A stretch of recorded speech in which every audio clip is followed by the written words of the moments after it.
is Janice Yelland-Sutcliffe. So, surname Sutcliffe, Yelland-Sutcliffe is YELLAND-SUTCLIFFE, and it's Janice with ICE at the end. Young Janice, eldest of four, another sister and two brothers younger than me. My mum was a science teacher, but she was a botanist and zoologist. She'd done infants and primary, but she had a passion for anything out in the countryside, so we always had our noses in something. And my dad, I think the best way to describe him, he had the soul of an inventor and a bit of a spirit of a pioneer. He loved exploring, taking us to crazy places. We seemed to spend a lot of our holidays with noses in engines, trains, planes, boats, anything that was transport. We'd be down there, history museums. But he was great at telling us about geography and geology, and he had a lot of history. So between my mum and dad, there was, wherever we went, there was always opportunity for questions, to talk, explore. And we spent quite a lot of time exploring our environment as well. We'd just come back with all sorts of things and asked dad and mum what they had.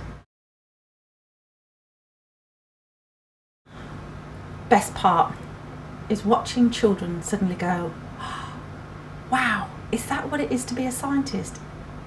Do you mean to say I could be an engineer? Or is that how it works? Or coming up with brilliant solutions. Watching children suddenly find a revelation, opening up, so enjoy that. But I also have to admit, one of the other nice parts of my job is getting to meet and listen and watch and play with academics research. I'm meeting some of the most amazing engineers and scientists. Just feel so totally privileged, and I'm just so overawed at some of the fantastic things that are going on, and especially on a sustainable basis that I had no idea of. So being able to bring all of that and bring a light and some form of revelation, I suppose, into schools for children and teachers, and making them understand there's so much more. To me, that seems a real privilege, that I can be a bridge between the two worlds. The worst side of my job, I think, would be trying to get all the publicity out, getting all the recruitments, getting everything, all those nuts. It's just trying to get everything in place on time for workshops. I mean, I love doing the workshops, but it's all the paperwork that's required and everything and trying to tie everything together, because there's just so much involved that it's incredibly tiring. I mean, I still enjoy it, but I'd say it's the worst side, is trying to meet all the deadlines.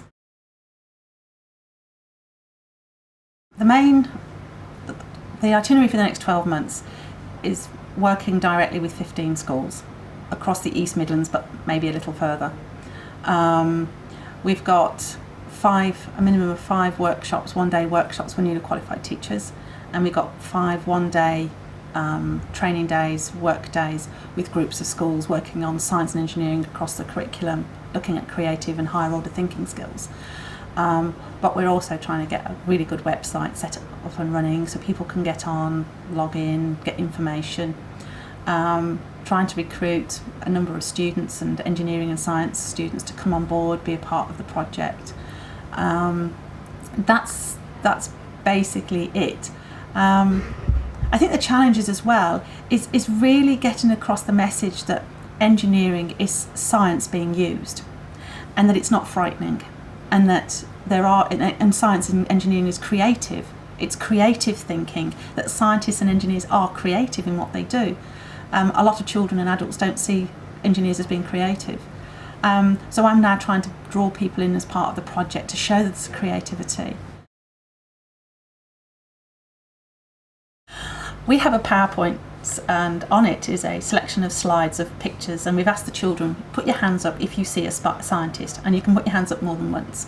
So we've got marine biologists, we've got botanists, we've got astronauts, we've got somebody who's out doing geology, etc. And we've got the typical scientist wearing the white lab coat looking down a microscope. Generally, children still put up their hands for the white lab coat. I'm very aware that yes, I can put a white lab coat on, and I'm quite happy working on aseptic techniques, looking at chemicals, organic chemistry, etc. But I'm also just as happy to be wearing a boiler suit and working on a friend's engine, or scruffies learning about concrete and building a brick wall in my garden. So I mean, what kind of scientist am I? I think I'd probably say a bucket and shovel, and I'll just try it and see. I think if I was to go back in, I'd probably be more of an applied scientist rather than pure research. But I think I'm probably more of the gregarious sort. A passion about their work. They really are a passionate bunch, even the quietest ones. I think I met Professor Alexander, who is at Leeds University, and he's one of the leading experts on animal movement, especially kangaroos. And since my alien bounces, I got fascinated in bouncing creatures and creatures like snails.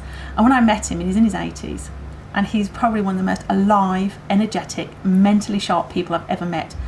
And he may look a little bit like a typical scientist because he's got a beard and but then I know a lot of patent agents and booksellers who are like that. So I don't know if there is a typical scientist apart from the passion for what they do. My husband's at sea 2 months out of 3, so I'm working very much like a single mom. I've got 3 children, each with special needs, and the eldest is on the autistic spectrum. And the other 2 have got either physical disabilities or learning disabilities. 3 very bright children. So when actually outside of work, I spend a lot of time with my children, and they love my job because they get to put a lot of input in it and tell me what's good and what's bad, and I try things out on them, so they get to meet some of the amazing people. I met a sculptor, an engineer, an artist down in London recently called Darcy Turner, and I mean, he does the most amazing sculptures, but he's developed engineering techniques to provide the materials. And so they come along with me. So outside of work, they roll along with me, kind of sometimes in work, but outside we also get involved with Paddlewick Pumping Station. My daughter recently went off to Sunderland with them, the swimming.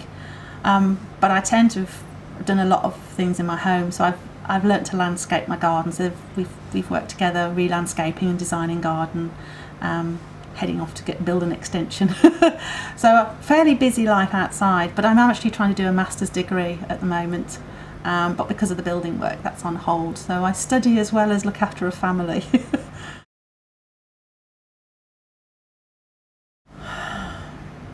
I think that's quite hard because I think, like a lot of people, you go through various phases in your life. At one point, I think at 16, all I wanted to be was a real good chef and own my own restaurant, and because I loved doing events and entertaining. And at another point, I think I sort of really wanted to get involved working with people with HIV, drug users, really working on the voluntary side. But I have to admit that since I've done this job, I actually can't think of a better job than what I'm doing. I really enjoy it. I just can't think of anything. If anything, it'd be doing something similar to what I'm doing now. I just can't think of a better job, actually.